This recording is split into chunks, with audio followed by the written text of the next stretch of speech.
अगर मैं आपसे कहूं कि 2 साल से जलती हुई गजा की जमीन पर पहली बार उम्मीद की एक चिंगारी दिखाई दी है, तो क्या आप यकीन करेंगे? वो गजा जहां की खिलौनों से ज्यादा मलबे में लिपटी लाशें हैं बच्चों की, वो हमास जिसे अमेरिका के गुलाम देश सिर्फ एक आतंकी ग्रुप मानते रहे, और वो इजराइल जिसने हर बार इंसानियत को अपने जूते तले रोन दिया, जिसने एक गोली के जवाब में पूरे शहर को तबाह कर डाला। गाजा की उसी जमीन पर अब अमन की बात हो रही है, वहां बात हो रही है जंग को रोकने की। लेकिन क्या ये सच में जंग का खात्मा होगा या फिर ये कातिलों की नई साजिश है? दोस्तों, ताजा खबरों के मुताबिक अमेरिका की मध्यस्थता में तैयार की गई 20.20 प्लान पर हमास ने बातचीत के लिए हामी भर ली है। उसने इशारा दिया है कि वो बंधकों को छोड़ने के लिए तैयार है। नए फिलिस्तीनी प्रशासन को सत्ता ट्रांसफर पर भी वो गौर कर सकता है और सीज़फायर के प्रोसेस शुरू कर सकता है।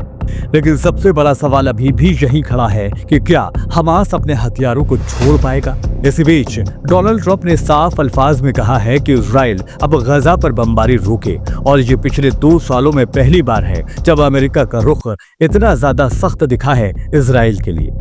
आज की कहानी बिना 7 अक्टूबर 2023 को समझे पूरी नहीं हो सकती, क्योंकि उसी दिन हमास ने इजराइल पर करीब 3000 रॉकेट दागे थे।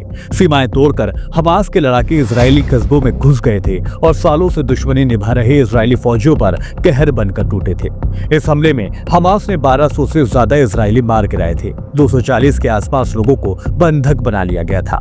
इतिहास में पहली बार ऐसा हुआ था कि इजराइल की इंटेलिजेंस और डिफेंस दोनों ही पूरी तरह से फेल साबित हुए थे। उसके बाद इजराइल ने कहा कि अब कुछ नहीं बचेगा, सिर्फ बदला होगा, और शुरुआत हुई अब तक की सबसे ज्यादा विनाशकारी तबाही वाली कार्रवाई की। इजराइल के बिना रुके हमलों के नतीजों में कुछ महीनों में गजा ऐसा लगने लगा जैसे उसे नक्शे से मिटाने की शुरुआत हो चुकी है। 70,000 से ज्यादा हवाई हमले किए गए, भारी टैंकों और ड्रोन से जमीन पर ऑपरेशन किए गए। खान यूनिस, रफा, जबालिया जैसे इलाके मलबे में तब्दील कर दिए गए। 2 लाख से ज्यादा इमारतें मिट्टी में मिल चुकी हैं। गजा का नक्शा ऐसा बदल गया जैसे किसी ने लाशों पर शहर बना दिया हो। फिलिस्तीन में गजा और वेस्ट बैंक में इन हमलों में 38,000 से ज्यादा लोग मारे जा चुके हैं। 15,000 के आसपास बच्चे इसमें शामिल रहे हैं। करीब 9,000 महिलाएं थीं और 90,000 से ज्यादा लोग जख्मी हैं। बताया जाता है कि इन हमलों के दरमियान 20 लाख लोग बेघर हो चुके हैं। अस्पताल, स्कूल, यूनिवर्सिटीज सब कुछ ढहा दिया गया है। सब कुछ मिट्टी में मिल चुका है। ऐसे में हमास ने भी जवाब देने में कमी नहीं छोड़ी। हमास के हमलों में इजराइल में 1200 लोगों की मौत हुई है। गजा ऑपरेशन में इजराइल के 300 से ज्यादा सैनिक मारे जा चुके हैं और 150 से ज्यादा बंधकों का अब तक कोई सुराग नहीं है।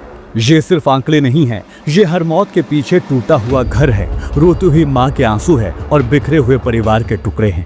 आज गजा की हालत ऐसी हो चुकी है कि 80% आबादी के पास अपना घर नहीं है। लोगों ने कब्रों के अंदर ही टेंट लगाकर अपने आशियाने बसा लिए हैं। पीने के पानी के लिए 10 से 15 किलोमीटर दूर तक सफर करना पड़ता है। खाना सिर्फ UNRWA या फिर रेड क्रॉस के ट्रकों से ही मिलता है, वो भी कब आए कोई नहीं जानता। 11 में से सिर्फ 2 अस्पताल ही ठीक ठाक काम कर रहे हैं। बच्चे रात को भूख से तड़पते रहते हैं। बेबस माँ बाप चाहकर भी अपनी औलाद की भूख नहीं मिटा रहे हैं, और अब भी रात में ड्रोन मंडराते नजर आते हैं।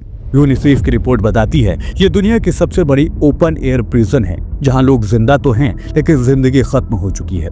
दूसरी तरफ इजराइल में भी हालात बहुत आसान नहीं रहे हैं। वहां भी 3 लाख से ज्यादा सैनिक महीनों तक बॉर्डर पर तैनात रहे हैं। इजराइल की इकोनॉमी बुरी तरह से ध्वस्त हो चुकी है। नेतन्याहू के खिलाफ देश भर में गुस्सा है, प्रदर्शन है, नाराजगी भी है। बंधकों के परिवार सरकार के खिलाफ नाराजगी जाहिर कर रहे हैं। ऊपर से अब अमेरिका और यूरोप ने भी दबाव बढ़ा दिया है कि अब बस करो, बहुत हो गया। इजराइल का अपना डर भी साफ हो चुका है। अगर अब नहीं रुका तो आने वाले सालों में और ज्यादा जंग के हालात इजराइल को भी झेलने होंगे। 2 सालों से ज्यादा चली इस जंग पर अब दुनिया भर से आवाजें उठ रही हैं। यूएन में 40 से ज्यादा बार सीज़फायर की मांग उठी। पहले अमेरिका हर प्रस्ताव को वीटो करता रहा, फिर यूरोप टूटने लगा। फ्रांस, स्पेन, बेल्जियम ने इजराइल को चेतावनी दे दी।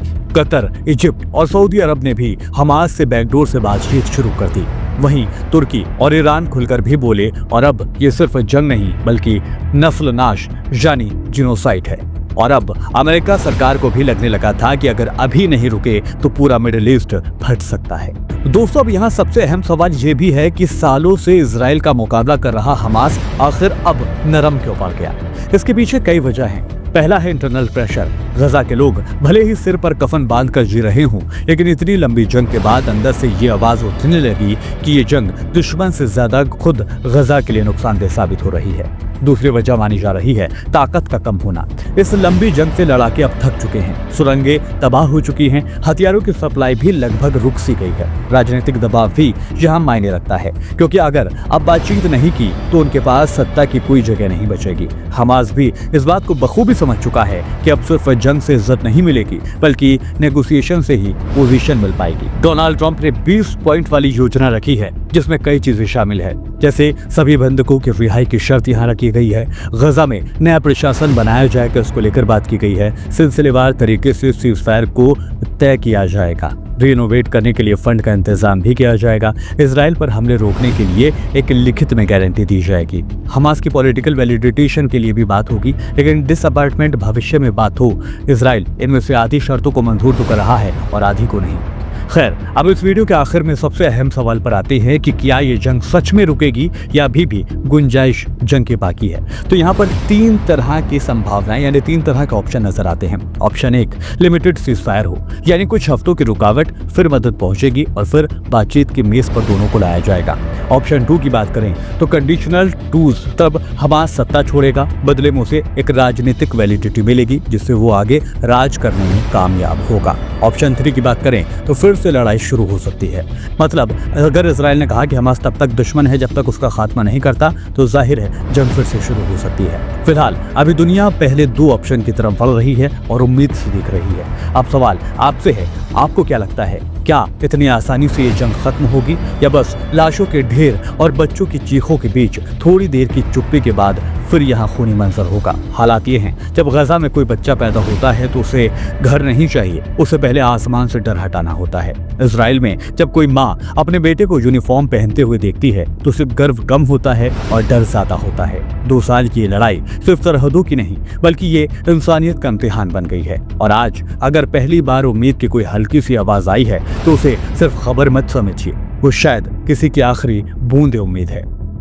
फिलहाल वीडियो में इतना ही। वीडियो पसंद आया तो वीडियो को लाइक करें, शेयर करें और हमारे चैनल को हमें सपोर्ट करने के लिए सब्सक्राइब जरूर करें। फिर होगी मुलाकात। नमस्कार, आदाब।